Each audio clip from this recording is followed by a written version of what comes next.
Hello, everyone. So, with the pardoning of Joe Arpaio, I wanted to touch upon a particular theme topic of authoritarianism, which I guess I've talked about in previous videos, but just specifically talk about whether or not is Trump a dictator? Is he trying to be a dictator?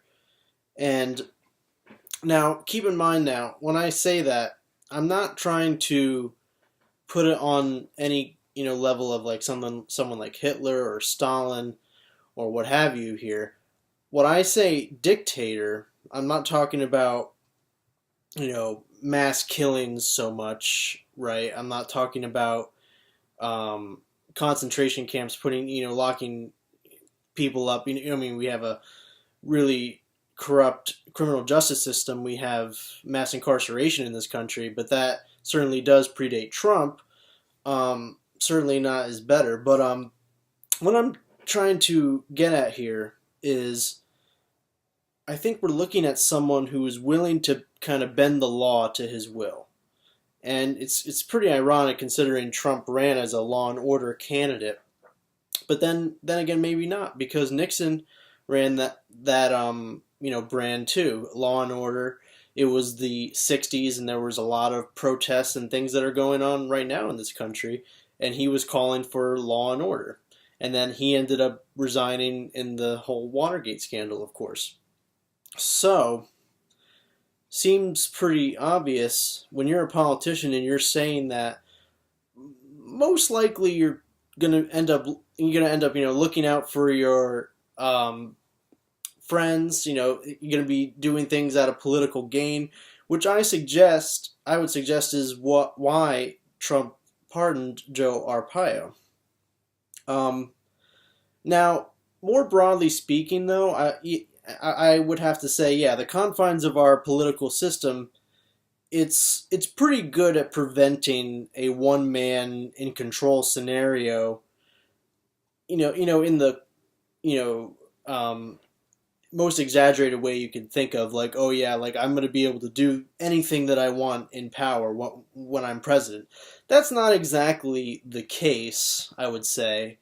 It's true that there are checks and balances in our system, but Trump has shown that he's willing to obstruct justice and twist this notion of law and order. He's, fired James Comey, someone who was investigating him, and later in an interview basically said that he was thinking about Russia when he made that decision.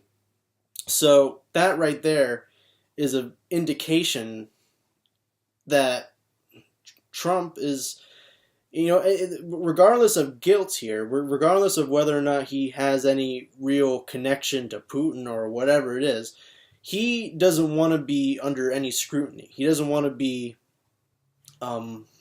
investigated, basically. So that's why he really quashed James Comey and what he was doing.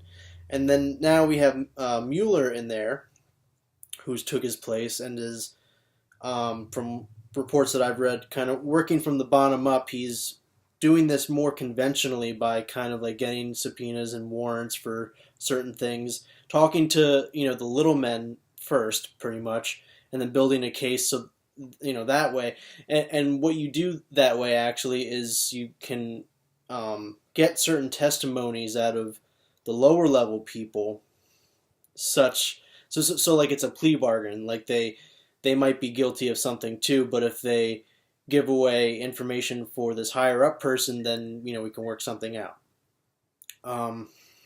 But legally speaking, it's a little bit more shades of gray than what I'm about to say. But I would just have to kind of highlight here that when you have a president who's essentially shown that he's going to pardon anyone for whatever reason he might need at the time, it's alarming to say the least. I mean, because legally speaking, once that happens, from what I've read, when you're pardoned of a crime, you can no longer invoke your Fifth Amendment right.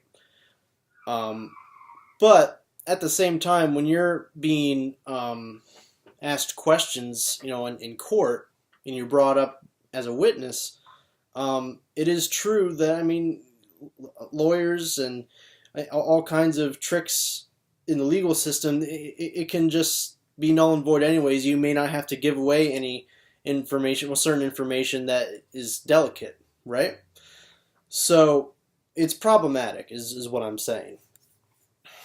Now, with Joe Arpaio now, I want to just touch on first what this man is, really guilty of here, because it's important.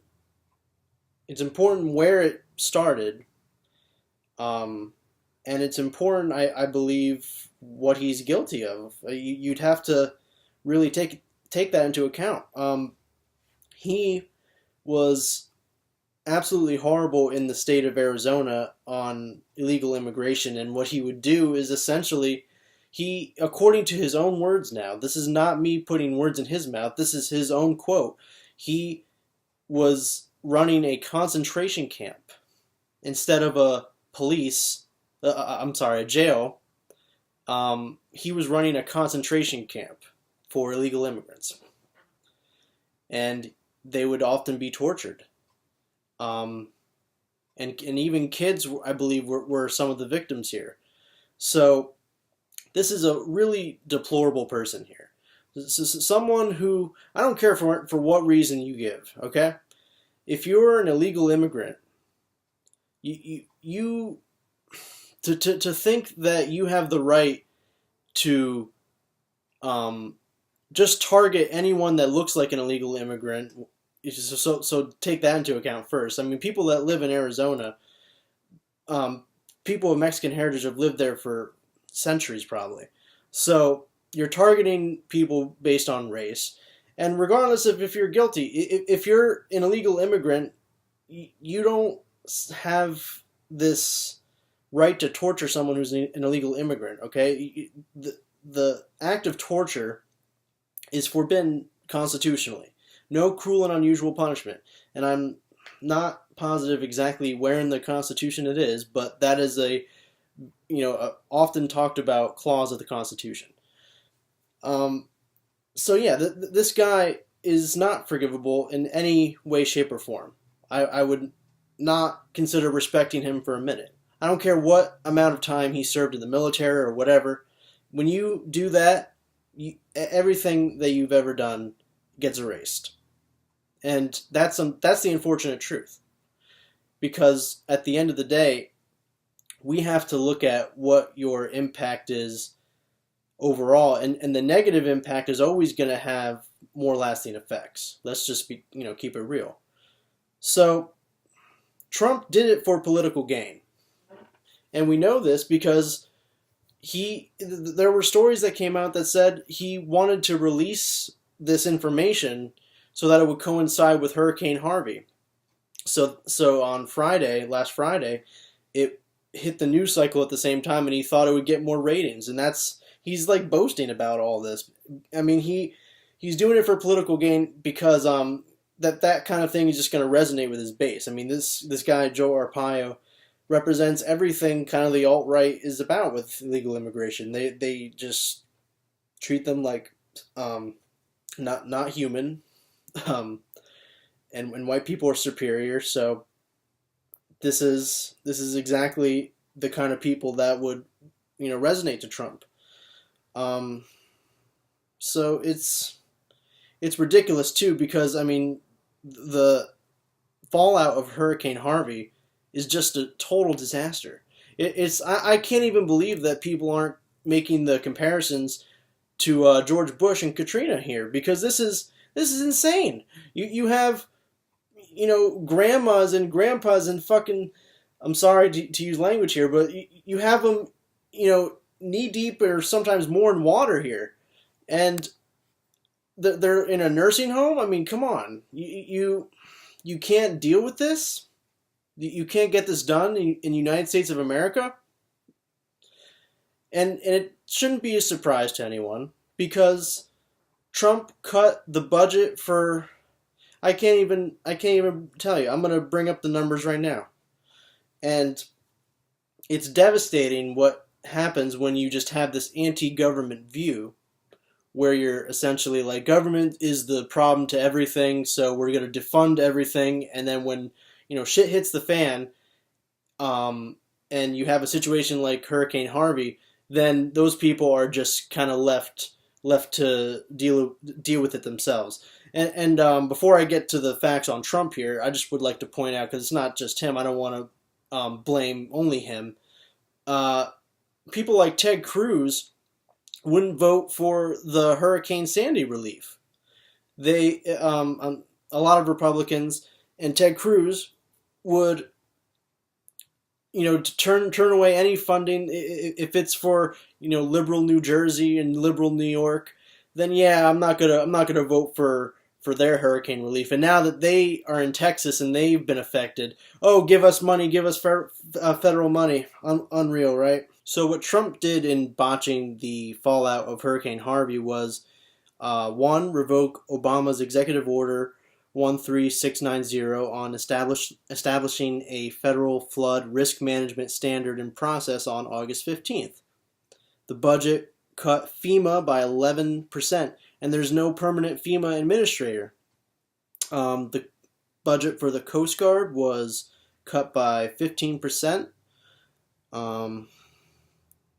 And he's just overall a climate denier. I mean, this is the guy who said that it's all a hoax made up by the Chinese. Trump is not fit to run, or not fit to be president. I'm sorry. It's unreal to me that he's president. I think almost every day how unbelievable it is that he's president. But at the same time, it's actually not surprising because Hillary ran an awful campaign. But that's neither here nor there. So, going back to the authoritarianism aspect that I wanted to address, with Trump kind of in alignment, de facto, with white supremacy, essentially. I mean, he's honestly been on that side from day one with his policies and what he's said he was going to do. But now what he did with the whole thing with Charlottesville and his comments up there, he's downplaying this white supremacy, making the moral equivalence more or less between them and the left, and saying, but both sides were at fault here. There were some good people on both sides. Some good people that I don't know, cared about Robert E. Lee or something. That is another aspect that would make him a dictator in my mind, because he clearly has an agenda to reach out to these people. And his comments definitely highlight that, because he's struggling. What you're seeing with Trump is he's struggling to keep his grasp on these voters. He understands that these are the people that support him, but at the same time, he knows he can't, in a mainstream way, be for white supremacy. I do think, I often say that Trump is dumb, but I think he understands this much. I think he understands that he has to keep those people happy. He has to keep the people that love Confederate flags happy. He has to keep the people that, I guess, care about Robert E. Lee statue taken down happy. I mean, it's so ridiculous to think that, but that's honestly kind of the case. It's true. So what I'm saying is that these people have a toxic political ideology. It is, really at the heart of America, because people talk about identity politics, right? Well, the first identity politics was white people. The term black person was not invented by black people. It was invented by white people. So white people made these dividing lines in identity politics. They are the ones that allocated the rights from the very beginning, including when we eventually ended slavery and afforded black people freedom, like in quotes, because obviously they weren't exactly free after the Civil War ended. But the point is here, it was white people deciding from day one, and to a degree, it still kind of is. Um, so that's a problem because Trump is is really in the arc of history with America. That's why I would say it makes sense that he won, because when we elected Obama, like, I think everyone kind of assumed racism was dead, but that's not true, because those people are, they were still there. All the racism that was sitting in America for as long as it's been a country is still obviously there. That heritage is still alive. And they were calling it, a white lash. I believe Van Jones on CNN referred to it as that. And that's to a degree true. I mean, there's other factors, I would say. One, that Hillary did not run an effective campaign against Donald Trump. She didn't know what she was getting herself into, to be quite frank. But moving on, the moral equivalence between the white supremacists and the left comes from the fact that we have a group called Antifa. And I have mixed feelings when it comes to Antifa. I don't really dismiss them outright. I think that there have been instances where they've done good things. I mean, with Charlottesville, the cops were just not doing their job correctly. They were letting the white supremacists get away with a lot of stuff here, and Antifa was in many cases the only people protecting people of color and journalists and so forth. So, that I can't condemn, because look, if you're in a situation like that and the cops are just not stepping up here, what are you going to do here? You have to be smart and at least defend yourself. So that's what I believe in, is self-defense. When they cross the line into offensive violence, whatever the distinction there in pronunciation, if there's any change in meaning, getting off in the weeds here. But that is something that I can't get behind, is when you essentially, like, you're doing like what happened in Berkeley when somebody snuck up on someone and maced a Trump supporter and had a MAGA hat on. Stuff like that I can't get behind. And also this notion of censorship that is, very prominent on college campuses. I mean, this is something Obama actually railed against many times. This censorship that comes out in many different forms. I mean, we have microaggressions, we have trigger warnings, we have, you name it. And all these things, I don't necessarily disagree with all of them. I think there's a time and place for everything to some degree. Some people have had very traumatic experiences, and it wouldn't be that unreasonable to have some kind of warning before a speech or whatever it is. If that's the case, I mean, people, they get flashbacks and things like this. So you have to be a little bit sympathetic. But if it's just something like, oh, your ideas are offensive and I don't want to hear them because they're so horrendous, I don't get behind that. And the reason why is because we have to let these white supremacists, and it's not just them, to be clear, but these white supremacists, I'll name more if that's not enough. White supremacists, pro-lifers, pro-creationists. These are examples of people that I want them to honestly have a platform to spew their garbage.